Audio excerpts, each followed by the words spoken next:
D Gukesh winning the World Chess Championship was a historic day and a red letter day really for Indian sports fans as a whole. The reason for that is of course that Gukesh is not only the first Indian World Chess Championship since Viswanathan Anand, but he's also overall the youngest ever World Chess Champion in the history of the sport.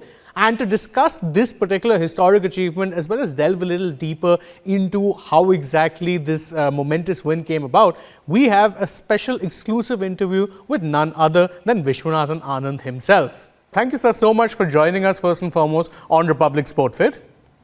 Thank you very much for having me. So let's get down to the brass tacks first of all, sir. Obviously, it's a big achievement. He's become the first person since yourself to actually go on to accomplish this rather unique feat. First off, did you see early on, you're someone who's mentored him through his career and it's still very young. Did you see early on the signs that he's someone who could have actually accomplished such a historic thing so early in his career? And if so, what were the signs you saw in him that separated him from the rest? It was obvious right away that he was very, very talented. One of this very talented generation that we had, which is why I invited him right away to join my academy, Vaka. But, there is a gulf between potential and talent, and then on the other hand, actually delivering. What amazed me as well over the last 4 years is how fast he's gone up the ranks. A goal which easily he could be waiting for 10 years, he's accomplished in 4. And that is pretty remarkable.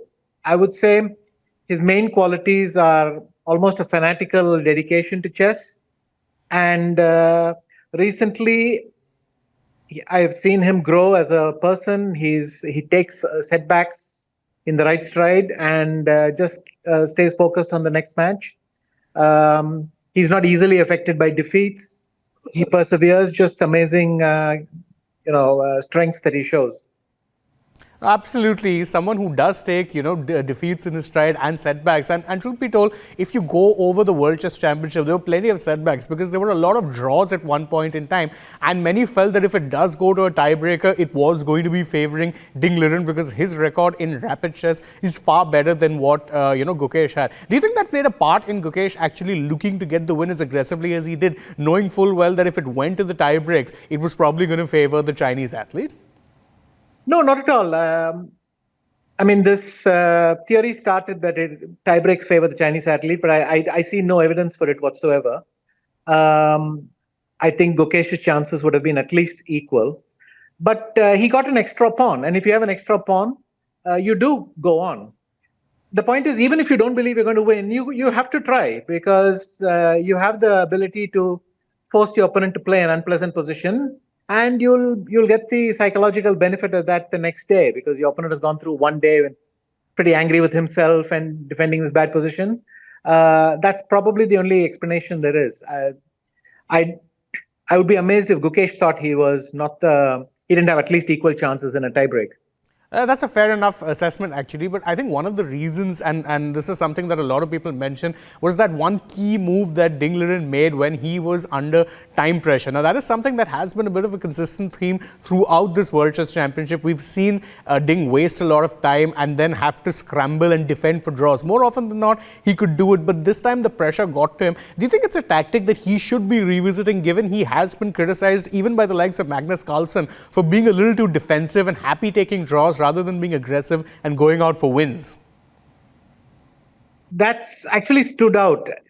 Basically, everyone who's watching was amazed that he would take draws in better positions, and he often seemed keen to wrap up a game and go home. As a strategy, it's on the conservative end because he basically saying, "I'll wait for the perfect opportunity to strike," but you may not always get one.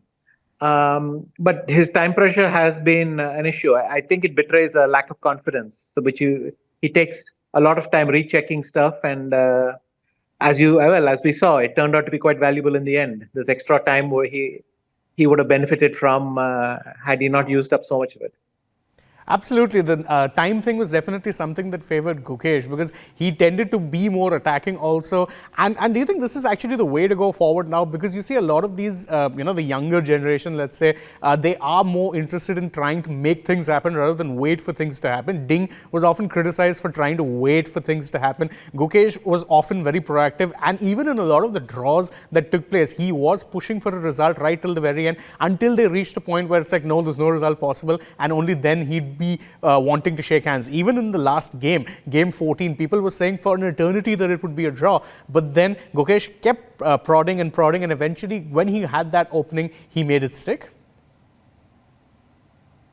I think this is more stylistic than anything else. Gukesh must have decided that this is the appropriate strategy against Ding. I don't know then that everyone is going to copy this approach against everyone. That seems to be the wrong way to go about it. But he stuck to his strategy pretty consistently. He was going to play long games. He was going to keep pushing. And once he saw that Ding seemed awfully keen on drawing some games, well, Gukesh even declined draws in better positions.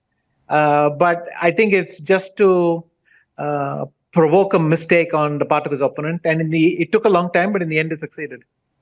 Absolutely. And, many people are saying that Indian chess right now in the midst of a little bit of a golden generation because there's just so many young, talented players coming up. Of course, you've got Gukesh, who's now world champion, Vidit Gujarati, someone like a Ramesh Babu Pragananda has done well. Even on the female side, you've got a Divya Deshmukh, you've got Vaishali. So there's a lot of young talent coming up. Of course, they're being referred to as Anand's babies, this particular generation.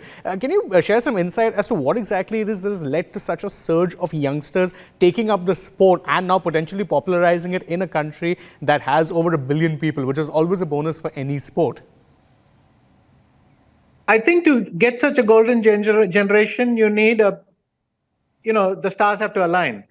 But having said that, the country has been taking a lot of the right steps. We have developed a critical mass of chess players who are strong grandmasters. They are coaching the next generation. And a lot of the pieces are falling in. Recently, I also started my academy 4 years back, as I mentioned. Gukesh and Prag and Vaishali are all in that academy. So these things were starting to fall into place, and then the perfect group of players came along to get into them. Some amount of serendipity, but also the country has, broadly speaking, become very strong at chess. Absolutely. And one last question, obviously with this golden generation, do you think that now this is going to be a sport that India could potentially be dominating? Because even if you look at the last candidates, you had 3 Indian grandmasters who are actually playing on the men's side of things. It's very unprecedented to have such kind of domination in recent times. And it's something that's obviously a very positive sign going forward. What's your take on that? It's possible. At the very least, we will have some Indian in every top tournament for the next decade. We'll have somebody in the fray, and that will be very nice to watch.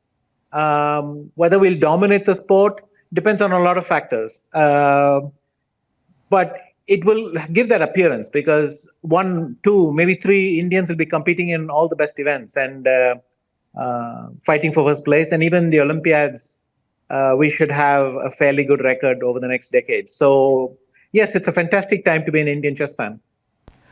Thank you so much for joining us for this interview, and to all our subscribers. If you enjoy this content, don't forget to show us by liking it, sharing it with your friends, subscribe to the channel and stay tuned to Republic Sport Fit for more such interesting sporting content.